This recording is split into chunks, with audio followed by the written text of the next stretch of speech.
Bismillah walhamdulillah wassalatu wassalamu ala sayyidina Rasulillah wa ala alihi wa sahbihi wa mawalah. La hawla wa la quwwata illa billah, amma ba'du. Saudara-saudara kaum muslimin rahimakumullah. Suatu hari ketika baginda Rasul masuk ke dalam masjid, didapatinya seorang sahabat tengah khusyuk bertafakur di dalam masjid. Sahabat itu bernama Abi Dzar Al-Ghifari. Dihampiri beliau oleh baginda Rasul, kemudian ditanya, "Hai Abi Dzar, begitu khusyuk dan tafakur engkau di dalam masjid, gerangan apa permohonanmu kepada Allah di tempat yang suci ini?" Abi Dzar menjawab, "Maafkan saya ya Rasul.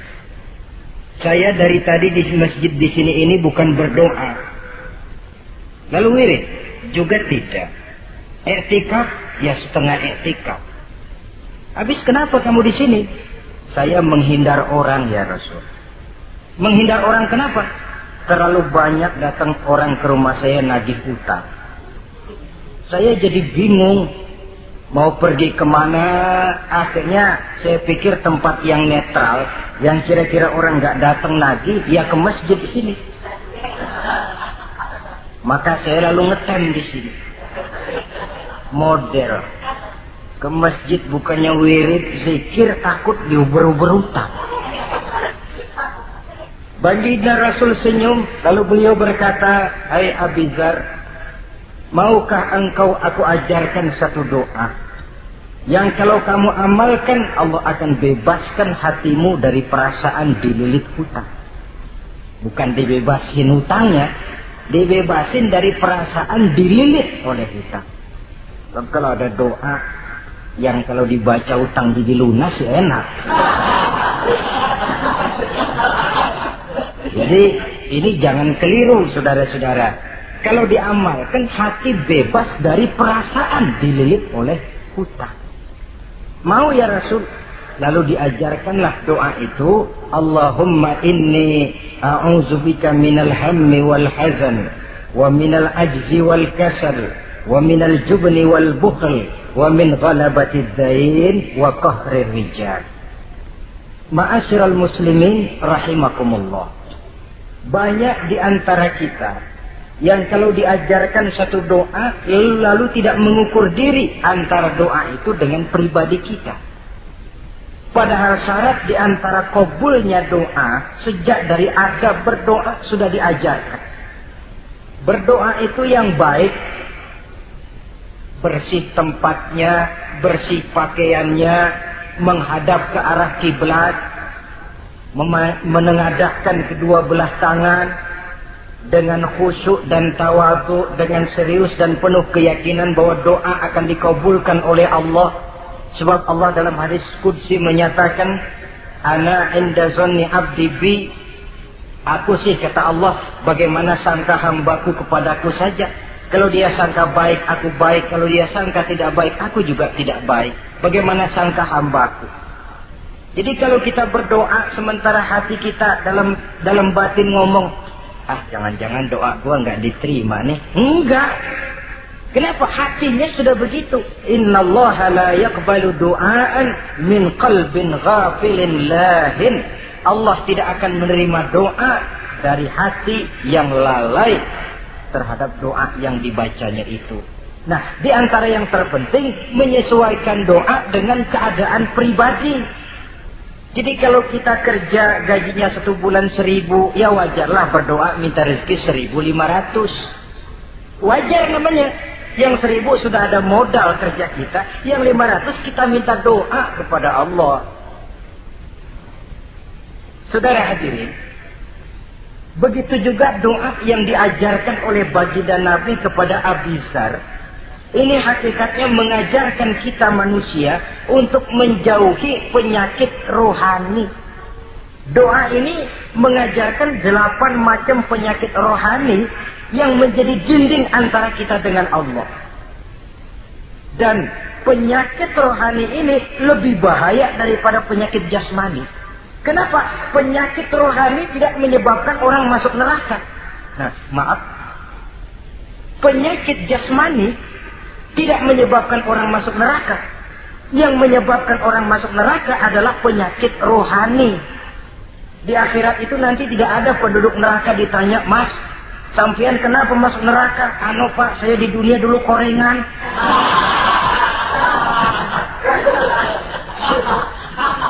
Itu korengan, liver, ginjal, darah tinggi, jantung, paru-paru basah, bengek, ampem. Penyakit-penyakit jasmani itu tidak menyebabkan orang masuk neraka. Yang menyebabkan orang masuk neraka penyakit rohani. Apa namanya? Sombong, hasud, dengki, ujub, ria, merasa diri lebih hebat dari yang lain, tidak ikhlas. Itu penyakit-penyakit rohani. Maka di dalam doa yang diajarkan kepada Abi Dzar dan hakikatnya diajarkan kepada kita semua, Nabi menjelaskan 8 penyakit rohani. Saya sampaikan ini pada pertemuan kali ini karena sekarang penyakit rohani jarang mendapat perhatian. Sedangkan penyakit jasmani, anak kita pilek dikit pun sudah berangkat kita ke dokter spesialis anak. Kita pusing sedikit pun sudah berangkat kita ke dokter. Tapi rohani kita menjerit, batin kita menangis. Kadang-kadang kita pura-pura tidak tahu. Apa penyakit rohani yang ada dalam doa ini? Pertama, a'udzubika minal ham. Aku berlindung kepadamu ya Allah daripada sifat ragu-ragu. Sifat ragu-ragu penyakit batin. Apa yang bisa dikerjakan oleh orang yang selalu ragu-ragu? Bahwa sebelum bekerja harus menimbang, itu perlu. Tapi kalau cuma tiap hari menimbang, kapan memutuskan? Orang sudah kemana-mana, kita masih main timbangan. Maka orang yang ragu-ragu hakikatnya orang yang sudah mengubur sebelah kakinya sebelum berangkat. Ya. Iya, tapi kalau kita nanti jadi salah kan lebih baik nggak usah berbuat. Keliru. Salah karena berbuat lebih baik daripada tidak pernah salah karena tidak pernah berbuat. Saudara salah tapi berbuat masih lebih baik daripada tidak pernah salah karena tidak pernah berbuat. Saudara baca Quran salah lebih baik daripada nggak pernah salah karena nggak pernah baca Quran. Gua nggak pernah salah dong baca Quran. Bacanya kapan? Nggak pernah. Ya paham. Oh nggak pernah baca, kapan mau salah? Saudara hadirin yang saya muliakan, dan orang sering bilang, kegagalan pada hakikatnya adalah keberhasilan yang tertunda. Jadi kalau kita gagal hari ini, besok kita harapkan tidak akan gagal. Gagal besok masih ada hari lusa. Bagaimanapun usaha, kemauan adalah processing. Apalagi usaha untuk memperoleh sesuatu yang bernilai tinggi, bermutu mulia, panjang jalannya, banyak akibatnya, besar godaannya. Processing untuk mencapai sesuatu yang mulia itu prosesnya tidak sekali jadi kayak orang makan cabai. Itu hari dikeletak, itu hari terasa pedesnya. Untuk mencapai sesuatu yang mulia, panjang jalannya, banyak akibatnya, besar godaannya. Tapi bangunan bagaimanapun tingginya harus dimulai dari pondasi pertama. Cita-cita bagaimanapun luhurnya harus dimulai dari langkah pertama yang walaupun kelihatannya sepele, tapi sudah merupakan pondasi ke arah yang lebih tinggi. Kadang-kadang kita ini kan inginnya yang serba cepat. Seolah-olah sesuatu yang mulia itu bisa datang lewat proses simsalabim, abracadabra. Lalu yang kita mau terwujud di depan kita, alangkah mudahnya. Dan dari kegagalan-kegagalan akan lahir pengalaman. Dan pengalaman, kata orang Kulon, experience is the best teacher. Pengalaman adalah guru yang paling bijaksana. Kalau adik kita jalan di tempat licin, jatuh, besok dia lewat situ lagi, gak usah dipesan juga dia pasti hati-hati. Kenapa? Pengalaman. Kemarin gue lihat sini jatuh, sekarang harus hati-hati. Tapi kalau belum pernah jatuh, kita omelin kadang-kadang ngotot. Khawatir banget, sebelum juga jatuh, ngomel melulu gitu. Tapi satu kali dia jatuh, dia sendiri akan hati-hati. Begitu kegagalan yang kita temukan dalam hidup merupakan nasihat bahwa seorang muslim tidak mungkin jatuh di tempat yang sama 2 kali berturut-turut. Kemarin lewat di situ jatuh lagi, sekarang lewat di situ lagi jatuh lagi, emang goblok dah. Bisa jatuh 2 kali di tempat yang sama kan namanya tidak mengambil pelajaran dari apa yang sudah dia temui. Jadi saudara hadirin, terutama adik-adik remaja, masa depan kalian itu merupakan harapan dari semuanya. Kami yang tua terlalu banyak berharap dari kalian. Sementara hari depan kalian lihat sendirilah. Persaingan hidup makin tajam, tensi ekonomi makin tinggi, jumlah angkatan tenaga kerja yang masuk tidak jauh dari seimbang dengan lapangan kerja yang bisa disiapkan. Kalau kita dihambat oleh penyakit ragu-ragu, orang lain sudah berbuat dan kita masih menonton, boleh sangat jadi nantinya kita akan terpojok di sudut-sudut kehidupan untuk lebih banyak jadi penonton daripada jadi pemain. Lebih sering menjadi objek daripada menjadi subjek. Istilah Arabnya lebih sering menjadi maf'ul daripada menjadi fa'il. Namanya juga orang nonton, soknya kan kayak lebih pintar dari yang main. Wajar orang nonton bola ngomel melulu. Itu Maradona tolol. Maradona ditololin. Ajak sederajat goblok, ajak digoblokin. Kalau sudah dia disuruh main ke lapangan, gempor dia nggak bisa nih. Namanya penonton, dan wajar saja penonton juga kalau nggak surat nggak rame tuh lapangan. Saudara hadirin yang saya muliakan, maka keraguan-raguan akan jadi penyakit yang menghalangi orang pada saat dia harusnya sudah berbuat, dia malah berpangku tangan. Akhirnya dia akan jadi orang yang ketinggalan kereta. Sementara hidup tidak berjalan mundur ke belakang dan tidak juga berhenti. Tidak ada kata berhenti atau kata mundur dalam hidup. Berhenti kita diinjak orang, mundur kita hancur. Hidup ini seperti cerita tentaranya Tariq bin Ziyad ketika menyeberang ke daratan Spanyol di selat Jabal Tariq. Sejarah menyebutnya Gibraltar ya. Itu bahasa Spanyol, lidah Spanyol dengan lidah Arab. Kita Jabal Tariq, dia Gibraltar. Kita Ibnu Rusdi, dia Ibn Averus. Saudara-saudara, ketika pasukan sudah menyeberang ke daratan, seluruh kapal-kapal ini dibakar oleh Tariq bin Ziyad. Beliau sadar menghadapi tentara yang jumlahnya lebih banyak dari tentaranya sendiri. Maka seluruh kapal dibakar. Lalu beliau pidato di depan tentaranya.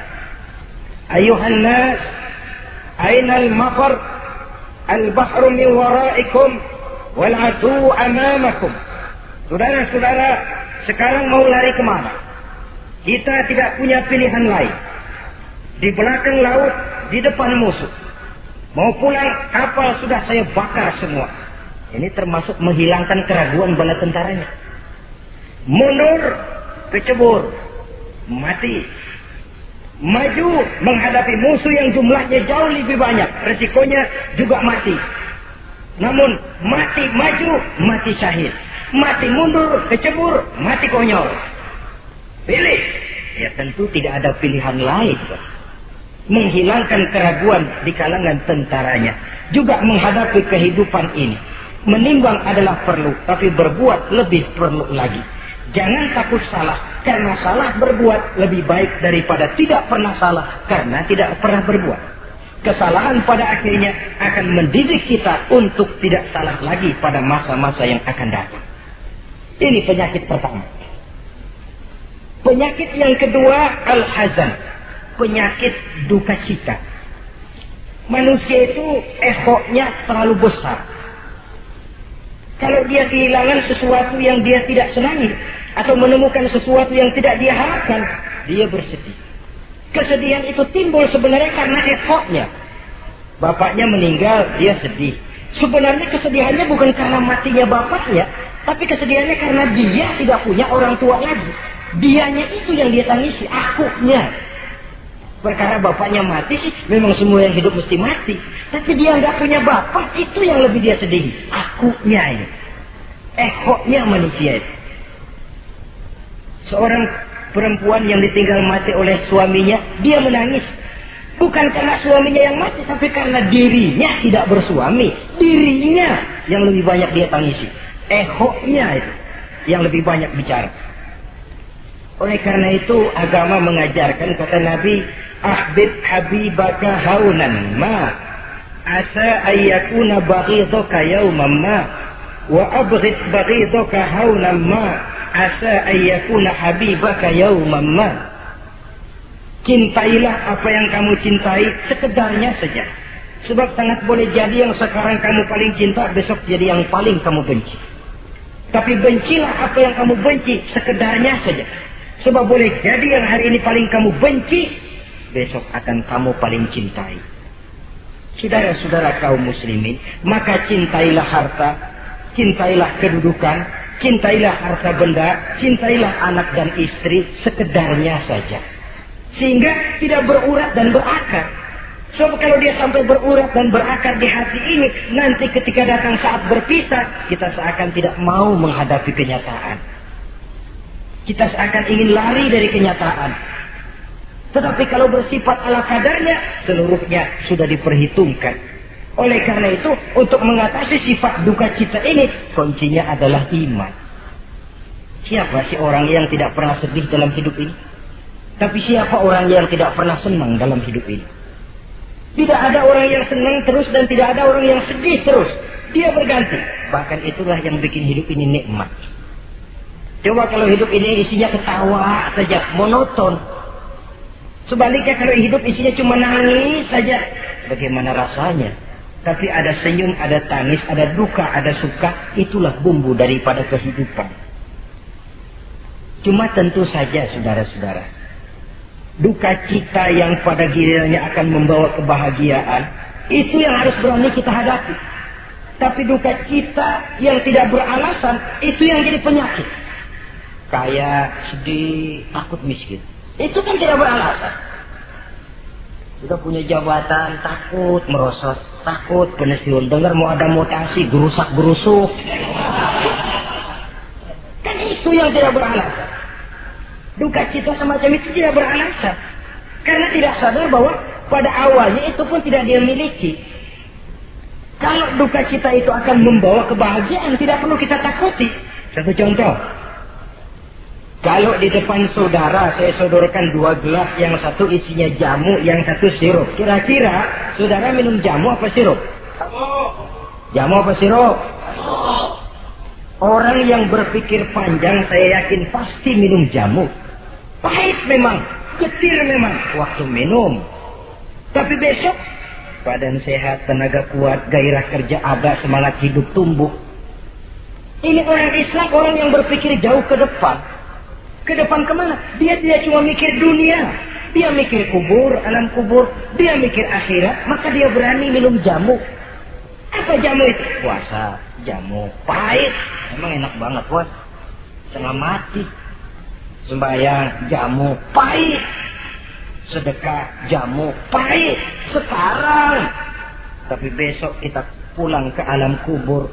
Ya Allah, nikmat alam kubur. Untung kemarin waktu di dunia minum jamu. Waktu di dunia sembahyang, kuburan terasa nikmat. Waktu di dunia sedekah, kuburan dipakein AC. Padahal cuma goceng sedekahnya. Adapun orang yang di luar Islam, dia berpikir pendek. Yang dia lihat cuma yang di depan hidungnya saja. Dia nggak mikirin alam kubur, dia nggak mikir akhirat, yang dia pikirin cuma dunia aja. Kenapa gue mesti minum jamu pahit? Sirup nih, manis. Dia minum sirup. Manis memang waktu minum. Tapi besok, bibir mancung, bengkak, sariawan itu. Saudara-saudara, sholat, sirup, tidak sholat, sirup, manis. Orang-orang puasa, dia tidak puasa, sirup, manis. Bakhil, pelit, sirup, manis. Apain sedekah? Tumpuk aja tuh harta dah, jangan disedekahin. Sirup, manis memang. Besok dia pulang ke alam kubur, baru terasa bibirnya pada bengkak. Baru timbul, gua nyesel banget minum sirup kemarin.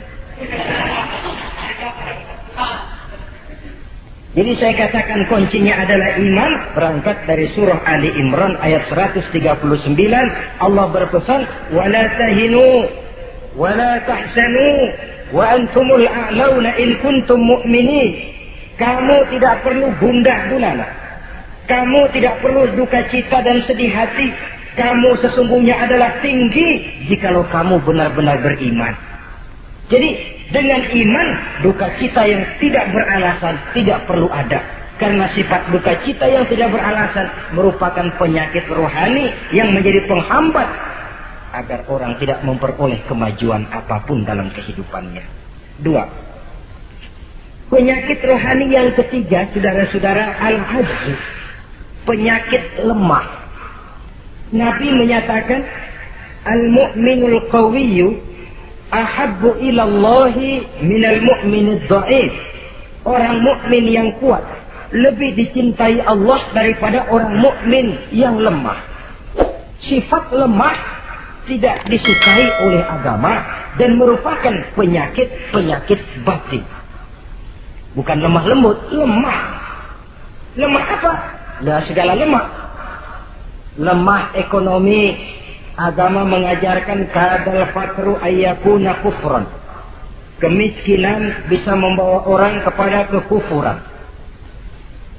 Apalagi lemah pendidikan, dalam arti terbelakang, ketinggalan oleh orang-orang lain. Dan yang paling celaka, lemah iman. Saudara-saudara hadirin yang saya muliakan, imannya lemah. Tidak punya ghirah, tidak punya rasa cemburu terhadap agamanya. Kalau anak gadisnya diusik orang, marahnya 7 lapis langit. Kalau keluarganya diusik orang, bukan main. Ngundang orang lain, menyerbu. Itu orang yang coba-coba musik. Tapi agamanya dihina orang. Agamanya diinjak-injak orang. Sedikit pun dia tidak punya rasa cemburu. Sedikit pun tidak ada rasa sedih. Agama saya ini mau dibawa kemana? Islam ini mau dikubur kemana? Lemah iman semacam itu yang kita rasakan sekarang. Sekarang ini orang marah kalau hartanya diusik. Orang marah kalau anak istrinya diusik. Orang marah kalau temannya diganggu. Tapi giliran agamanya diganggu, agamanya diusik, agamanya dihina. Tenang-tenang saja, Pak. Tidak ada itu gairah. Tidak ada itu rasa cemburu terhadap agama. Kaum muslimin yang saya muliakan, lemah iman semacam ini yang sangat membahayakan untuk kelangsungan kehidupan beragama. Di zaman Khalifah Umar bin Abdul Aziz, dalam satu pertempuran melawan orang-orang kafir, tentaranya mengalami kekalahan.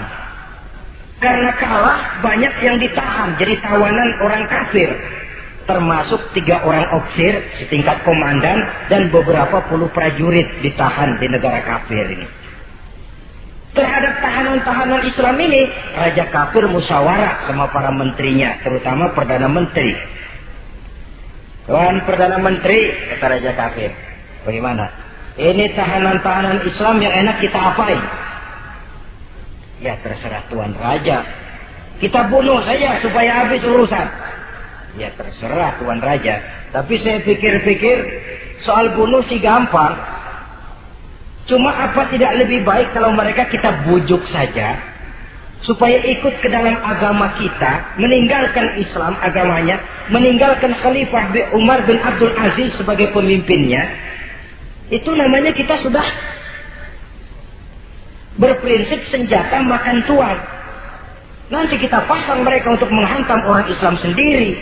Pikir aja betul juga Perdana Menteri. Iya, bujuk saja mereka. Caranya bagaimana? Adili saja di pengadilan secara terbuka. Supaya jatuh mentalnya, dia mau keluar dari Islam, ikut ke dalam agama kita. Baik. Diadili secara terbuka. Yang adilin langsung Raja Kafir, dihadiri oleh banyak tentara-tentara kafir. Yang mula-mula diadilin 3 orang komandan ini. Ofisir pertama, maju ke depan. Maju. Komandan pertama. Ofisir, saya Tuan Raja. Kamu tahu siapa kamu sekarang? Saya tahu, saya tahanan. Iya, kalau tahanan bisa diatur kan? Bisa diatur bagaimana Tuan Raja? Kamu mau nggak ikut saya? Meninggalkan Islam sebagai agamamu, meninggalkan Khalifah Umar bin Abdul Aziz sebagai pemimpinmu. Kalau kamu mau opsir, pindah agama saya, nanti kamu akan saya berikan kedudukan yang tinggi, gaji yang cukup, rumah cukup, istri cukup, kendaraan cukup. Pindah saja opsir. Tuan Raja, bagaimana? Apa Tuan kira selama ini saya berjuang karena mencari kedudukan, mencari harta, mencari tanda jasa? Tidak, Tuan Raja. Saya berjuang di bawah bendera Khalifah Umar bin Abdul Aziz li'i'la'i kalimatillah, untuk menegakkan kalimat Allah. Saya tidak akan tergiur dengan tawaran Tuan Raja. Kamu gila ya? Ya.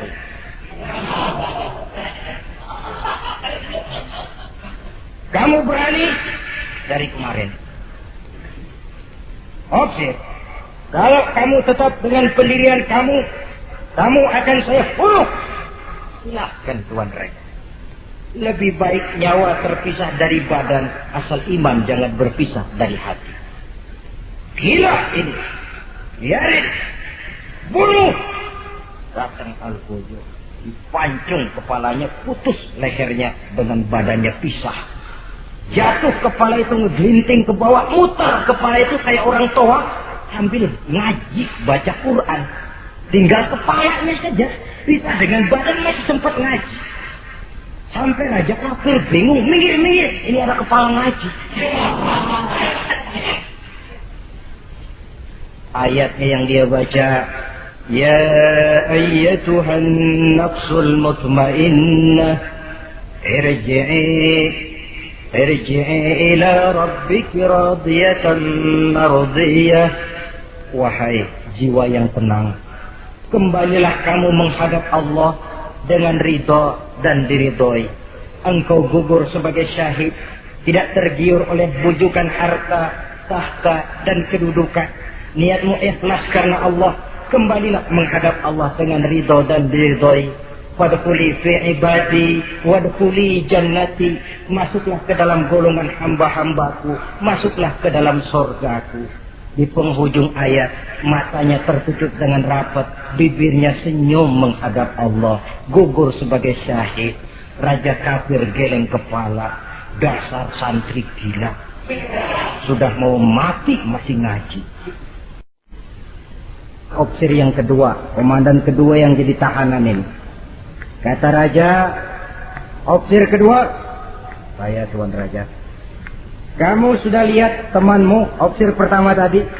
Sudah Tuan Raja. Mati kan? Mati.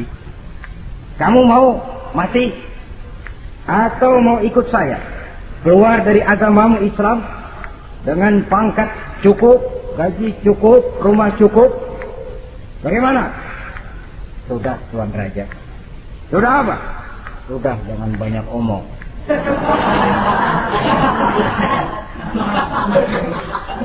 Maksud kamu bagaimana? Saya sudah tidak sabar pengen nyusul teman saya yang barusan Tuan Raja. Saya tidak sanggup bayangkan bagaimana dia disambut oleh para bidadari di sorga, disambut oleh para malaikat dengan ramah tamah, menikmati kehidupan di alam yang penuh dengan keridhaan. Oh Tuan Raja, sudah jangan banyak omong. Kalau mau potong saya. Kata Raja, ini gilaan lagi dari yang tadi. Yang tadi masih bisa diajak berunding, ini sudah minta dipotong. Ayo Al-Gojo, potong. Dipotong lagi oleh Al-Gojo, putus lagi, berpisah kepala dengan badannya, jatuh ke bawah, masih muter kepalanya kayak orang tawaf, ngaji lagi. Ayatnya yang dia baca, wujuhu yawma idzin nadhirah, wujuhu yawma idzin nadhirah ila rabbiha nazirah. Wajah mereka pada hari itu berseri-seri, kepada Tuhannya mereka memandang, matanya terpejam dengan rapat, bibirnya senyum menghadap Allah. Syahid lagi yang ketiga ini. Nah, kata Raja, Sekarang komandan opsir yang ketiga, panggil. Opsir ketiga, saya Tuan Raja. Sudah dengar nasib dua orang temanmu? Sudah Tuan Raja. Mati? Mati. Kamu bagaimana? Saya mau ikut Tuan Raja. Jadi kamu mau ikut saya? Mau Tuan Raja, saya mau. Mau meninggalkan Islam sebagai agamamu? Mau Tuan Raja. Mengkhianati khalifahmu Umar bin Abdul Aziz? Iya Tuan Raja. Daripada hidup saya kan, daripada mati mendingan hidup Tuan Raja. Daripada nggak punya apa-apa kan mendingan punya apa-apa. Baik, baik. Nanti saya musyawarah sama Perdana Menteri, kamu saya angkat jadi pejabat tinggi. Baik Tuan Raja. Akhirnya Raja musyawarah. Perdana Menteri, saya Tuan Raja. Ini opsir ketiga baik ini, mau ikut kita keluar dari Islam. Kita angkat jadi apa dia? Itu sih urusan Tuan soal angkat mengangkat. Cuman saya pikir-pikir kok aneh Tuan Raja. Aneh bagaimana? Ini opsir ketiga ini kok mau ya meninggalkan agamanya. Mau mengkhianati saudaranya sendiri. Saudaranya sebangsa, setanah air, seiman, sekeyakinan. Hanya karena ditawari oleh kedudukan mau dia khianati. Orang itu kalau sudah mau mengkhianati bangsanya sendiri Tuan Raja, apalagi bangsa lain. Sekarang ini dia sopan sama kita karena kepengen selamat. Nanti kalau ada kesempatan bukan kita yang ditikam dari belakang, senjata makan Tuan. Jadi menurut kamu bagaimana Perdana Menteri? Menurut saya opsir ketiga ini komandan bejat. Masa orang bejat jadi pejabat, rusak rakyat. Malah orang dua yang mati itu orang bagus. Punya prinsip, punya pendirian. Nyawa taruhannya iman tidak goyah. Itu malah kalau bisa yang dua itu dihidupin lagi. Orang punya pendirian. Ya hidupin bagaimana udah kadang mati. Tidak bisa. Jadi yang ketiga ini gimana? Kalau menurut saya yang ketiga ini bunuh saja Tuan Raja. Ngapain miara orang bahaya? Bunuh saja. Bunuh. Iya nak, kalau begitu bunuh saja. Betul juga kamu. Bidang dibuka kembali. Opsir ketiga, gimana Tuan Raja? Saya diangkat jadi apa? Kamu nggak diangkat. Nggak diangkat bagaimana? Kamu opsir bejat. Kok bejat? Iya. Agamamu saja kamu mau tinggalkan. Saudaramu sebangsa setanah air mau kamu khianati. Apalagi kami yang orang lain bangsa dengan kamu. Kalau ada kesempatan kami akan kamu tikam dari belakang. Jadi saya gimana? Kamu dibunuh. Bunuh. Tuan Raja. Bunuh. Iyalah bunuh. Tapi saya mau Islam lagi ah. Tadinya saya mau keluar dari Islam, saya pikir dapat kedudukan tinggi kalau dibunuh juga. Iyalah bunuh, tapi saya tak Islam lagi. Terserah mau Islam mau tidak, pokoknya bunuh. Iya, saya mau Islam lagi. Cepat. Iya. Kalau mengucap 2 kalimat syahadat mau Islam lagi, macet lidah. Ayo cepat. Iya Pak. Asyhadu Tidak bisa mengucap syahadat. Ayo cepat. Iya Pak. Asyhadu Tidak bisa. Sampai goloknya al-fujuk keburu sampai ke lehernya. Putus leher itu, pisah kepala dengan badan. Jatuh kepalanya ke bawah. Dia bekas orang Islam, masih bisa ngaji. Ngaji juga, cuman ayat yang dibacanya lain sama yang dibaca 2 temannya tadi. Ayat yang dia baca begini. Afaman haqqat alaihi kalimatul azab, afa anta tunkizu man finnar. Orang yang sudah memang akan mendapat vonis azab di neraka, bisakah kamu menyelamatkan mereka dari azab yang sangat pedih? Bertahun-tahun dia berjuang untuk Islam di bawah kepemimpinan Umar bin Abdul Aziz dengan niat li'la'i kalimatillah. Tapi di akhir perjuangannya dia tergoda oleh harta dan kedudukan. Dia keluar dari Islam dan dikala itu ajal datang merenggut nyawa, dia mendapat su'ul khatimah, matinya ke dalam neraka. Na'udzubillah min. Ini termasuk lemah iman, saudara-saudara. Dan itu penyakit yang bahaya. Biar lemah ekonomi, biar lemah pendidikan, kalau iman kuat, insya Allah masih ketolong. Tapi biar ekonomi kuat, pendidikan kuat, iman lemah, malah yang kuat tadi akan menghancurkan nilai iman yang lemah itu tadi. Disinilah mabda'nya, berlindung kita kepada Allah dari lemah hati, lemah iman, lemah akidah. Baik, penyakit rohani yang ketiga, wa a'udzubika minal kasal. Aku berlindung kepadamu ya Allah daripada sifat penyakit malas. Malas adalah penyakit batin. Santai perlu, refreshing perlu. Tapi kalau tiap hari santai, apakah kita akan jadi generasi santai? Dan persoalan apa yang bisa kita selesaikan dengan posisi santai? An-Nisa ayat 95 menegaskan, La yastabil qa'iduna minal mu'minina ghaira ulid darari wal mujahiduna fi sabilillah. Orang-orang yang berjuang di jalan Allah tidak sama nasibnya dengan orang yang duduk saja gelenggam, gelohom, ayam-ayam tanpa ada uzur darurat, yang hanya menunggu keajaiban yang turun dari langit, menghitung bintang bertebaran di atas cakrawala. Tidak akan sama orang yang berjuang di jalan Allah dengan yang duduk gelohom, ayam-ayam, gelenggam, menikmati apa yang ada tanpa berpikir meningkatkannya ke arah yang lebih baik. Ma'asyiral muslimin rahimakumullah. Malas berusaha, malas beribadah adalah penyakit rohani yang ditiupkan oleh iblis ke dalam diri sanubari kita. Makin tinggi nilai iman, makin berat bisikan kemalasan itu. Namun kalau kita bentengi dengan bahwa malas kita hari ini akan membawa penyesalan bukan besok, bukan lusa, bukan minggu depan, bukan pula bulan depan, tapi barangkali tahun depan, 5-10 tahun yang akan datang, untuk masa depan yang lebih depan di alam kubur, di alam akhirat. Akibat penyesalan di dunia akan terasa di sana nantinya. Allah telah memberikan hidup. Dalam hidup kita diberikan energi, daya dan kekuatan. Manfaatkan daya dan kekuatan itu untuk berusaha dan bekerja. Allah tidak suka kepada orang yang bermalas, berpangku-pangku tangan, menunggu keajaiban dari langit sambil berleha-leha. Allah suka kepada orang yang bekerja keras, karena seluruh rasul bekerja keras, seluruh para nabi bekerja keras. Saudara-saudara, hanya istana yang ditegakkan dalam khayalan saja yang bisa dijangkau dengan bermalas dan bersantai-santai. Tapi istana dalam wujud kenyataan hanya bisa dicapai dengan kerja keras dan semangat menghadapi kehidupan. Yang kelima, wa a'udzubika minal jubn. Kami berlindung kepadamu ya Allah daripada sifat takut.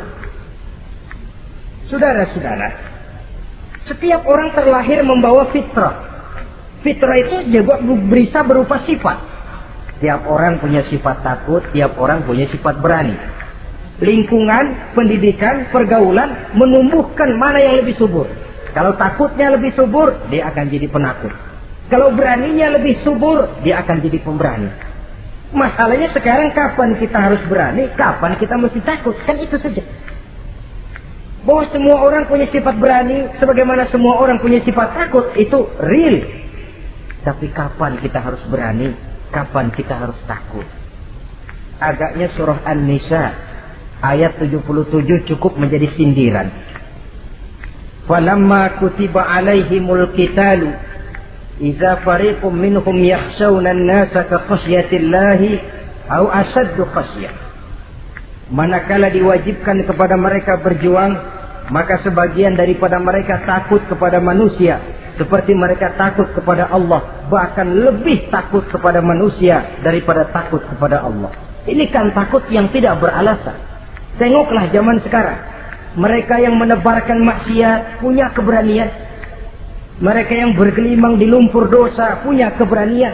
Mereka yang melakukan penyelewengan dan menyesatkan manusia punya keberanian. Kenapa kita yang punya niat menegakkan kebenaran, membela yang hak, menjalankan sesuatu yang kita yakini sebagai benar, kadang-kadang dihantui oleh perasaan takut? Takut semacam ini yang jadi penyakit rohani. Mereka berani terang-terangan membuka judi. Mereka berani terang-terangan di tengah jalan umum membuka botol minum-minuman keras dan mabuk sempoyongan. Mereka berani terang-terangan di tempat ramai merampok dan menodong. Mereka berani korupsi, memakan uang yang bukan haknya. Mereka berani untuk sesuatu yang sesat dan menyesatkan. Kenapa kita tiba-tiba di hadapan sesuatu yang kita yakini benarnya kita jadi lemah, kita jadi takut, lebih takut kepada manusia daripada kepada Allah? Padahal terkena kita penjara manusia paling banter seumur hidup kita. Tapi penjara Allah, nerakanya Allah, azabnya Allah, bukankah sesuatu yang mestinya harus paling kita takuti?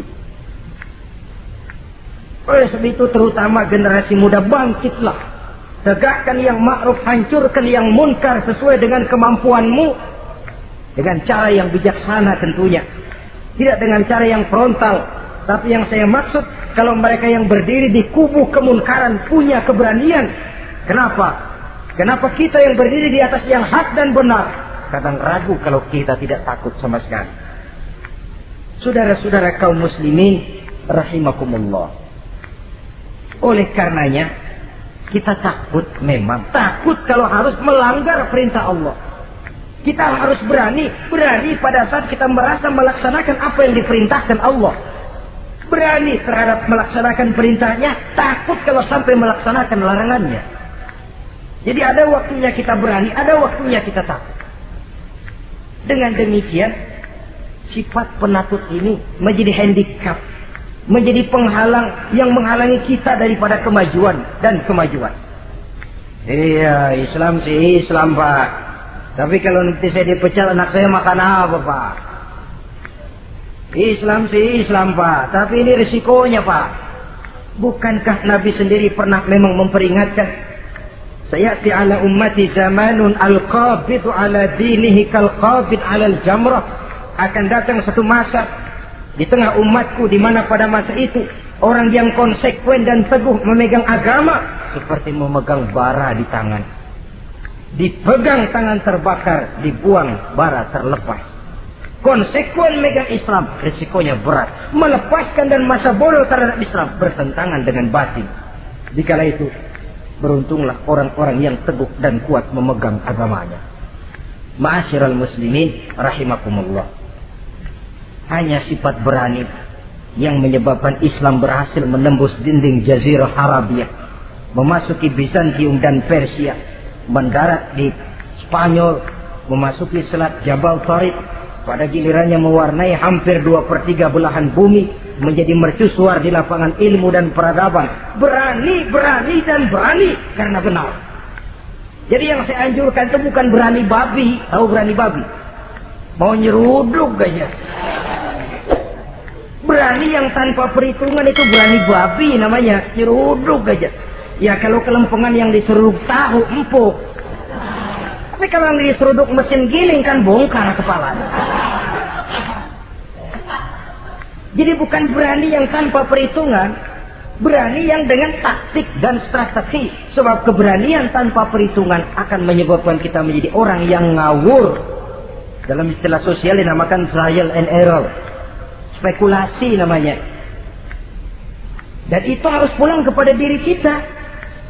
Keberanian tidak bisa dipompakan, keberanian tidak bisa dicangkokkan, harus bermuara dari kita. Contoh saja, ketika Nabi dan Abu Bakar di Gua Sur, Quraisy kafir yang ngejar sampai di situ, kalau mereka nengok ke bawah, Nabi akan kelihatan. Abu Bakar sedikit grogi. Nabi tampil dengan mantap. La takhaf wa la tahzan ya Abu Bakar. Innallaha ma'ana. Abu Bakar, kamu tidak usah takut, kamu tidak usah khawatir, Allah bersama kita. Keberanian timbul karena yakin ini jalan Allah, yakin Allah pasti akan bela. Keberanian itu nggak bisa dicangkokin. Nggak bisa cuma teriak, saudara-saudara jangan takut, Allah bersama kita, mulutnya. Tapi kalau hatinya juga perang, apa iya, itu sudah tertaruh di kaki sendiri. Jadi memang harus ada variasinya. Ibarat pepatah, tukang joget yang baik ngerti irama gendang. Kalau kita terlalu keras, gampang dipatahin orang. Kalau kita terlalu lemah, diinjek terus. Mestinya tahu kapan mesti keras, tahu kapan mesti lemah lembut. Saudara hadirin yang saya muliakan, baiklah ya, itu penyakit yang kelima. Penyakit yang keenam, wa a'udzubika minal bukhl. Kami berlindung kepadamu ya Allah daripada sifat bakhl, pelit bin kikir alias medit. Ini penyakit rohani.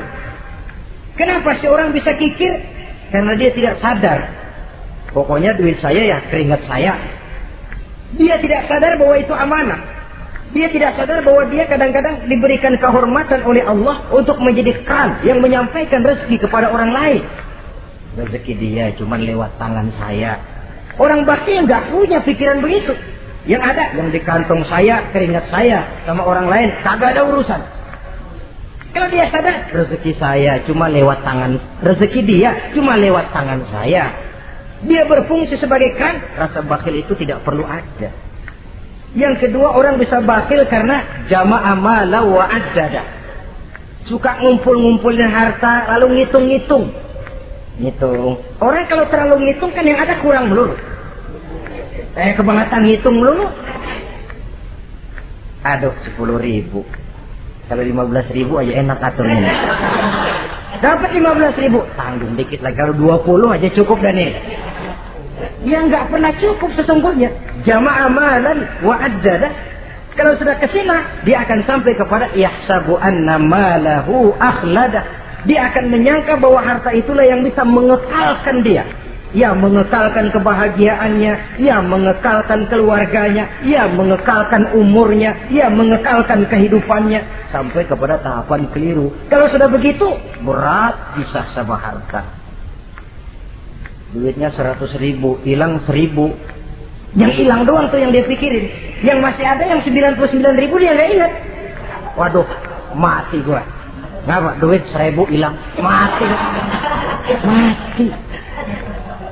Padahal yang ada ketimbang yang hilang masih lebih banyak yang ada.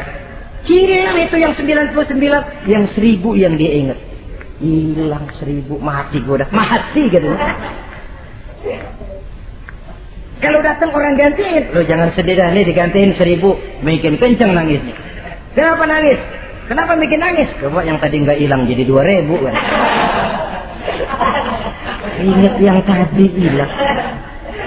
Kapan syukurnya kalau sudah jama'a malan wa addada, prosesnya akan sampai kepada yahsabu anna malahu akhlada. Memang harta itu bisa mengekalkan kita. Kapan? Kalau dia kita belanjakan di jalan Allah. Itu harta yang mengekalkan kebahagiaan. Kita berikan dia kepada yatim piatu. Kita berikan dia memperbaiki jalanan umum. Kita berikan dia membangun puskesmas. Kita berikan dia membangun masjid, pondok-pondok pesantren, memakmurkan majelis-majelis taklim. Itu harta yang mengekalkan kita. Adapun yang kita belikan, ya belikan pakaian pangkatnya toko. Bagus benar sekarang. 4-5 tahun yang akan datang lari ke dapur. Bukan dibersihin, ngebersihin. Makanan yang paling enaknya waktu di tenggorokan. Sudah masuk ke dalam perut, sudah nggak ada bedanya singkong dan sate. Malah besok pagi keluar bauan sate daripada singkong. Bedanya makanan cuma di kerongkongan saja. Saudara hadirin yang saya muliakan, jadi kalau sadarlah kita bahwa karunia yang datang itu memang amanah Allah, kenapa harus bakhil? Bahwa rezeki orang harus lewat tangan kita, kenapa harus mengelak? Tidak ada orang jatuh miskin karena dia dermawan. Tidak ada orang jadi susah karena banyak menolong orang. Karena mungkin keberkahannya yang penting itu. Dia menolong orang, orang tidak bisa membalas, tapi Allah membukakan jalan lewat jalan lain yang tidak dia perkirakan sebelumnya. Ma'asyiral muslimin, apalagi kalau orang itu adalah orang yang dekat dengan kita. Maksud saya ibu bapak kita. Oh, itu balasannya paling kontan. Berbuat baik kepada ibu, berbuat baik kepada bapak. Ada rezeki sedikit, belikan makanan yang disenangi orang tua kita. Pak, ibu, alhamdulillah ada rezeki, ini makanan kesukaan bapak, ibu. Menurut kita sederhana, sepele, Allah akan balas itu paling kontan lewat jalan yang tidak kita sangka-sangka. Ibu bapak, yatim piatu terutama juga. Saudara kaum muslimin rahimakumullah. Oleh karenanya, sekali lagi tidak ada orang jadi kaya karena dia kikir, pelit. Kenapa sih tuh orang jadi miliuner? Oh, dia dari muda pelit banget. Tidak ada. Dan tidak ada orang jatuh bangkrut karena rajin sedekah. Kata Nabi, inna shadaqatal mar'il muslim tazidu fil umri wa tadfa'u mitatas su'i.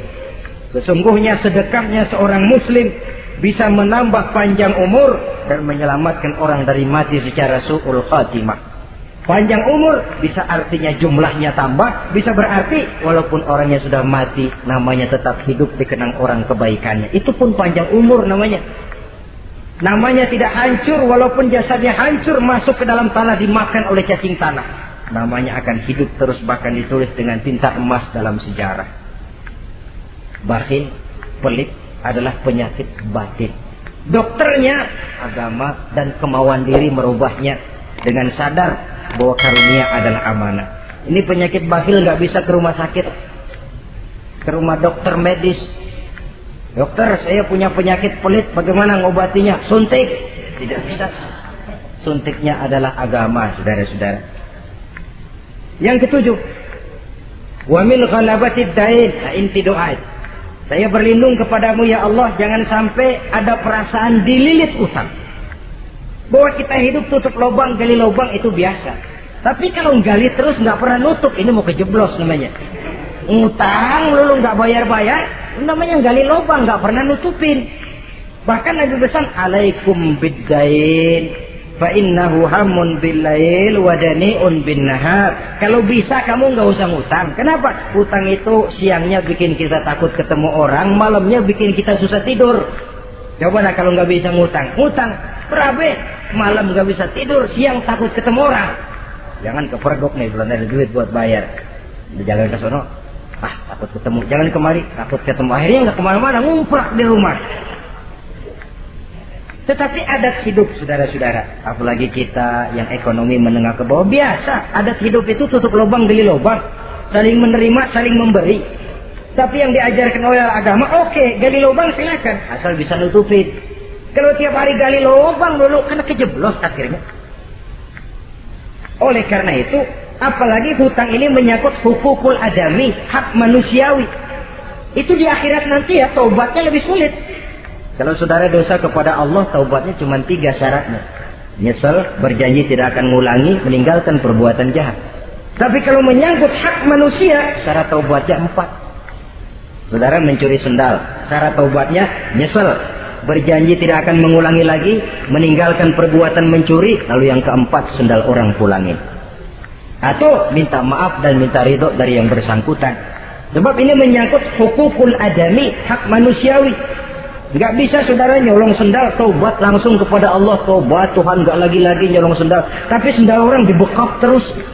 Ya belum. Nah termasuk masalah hutang ini.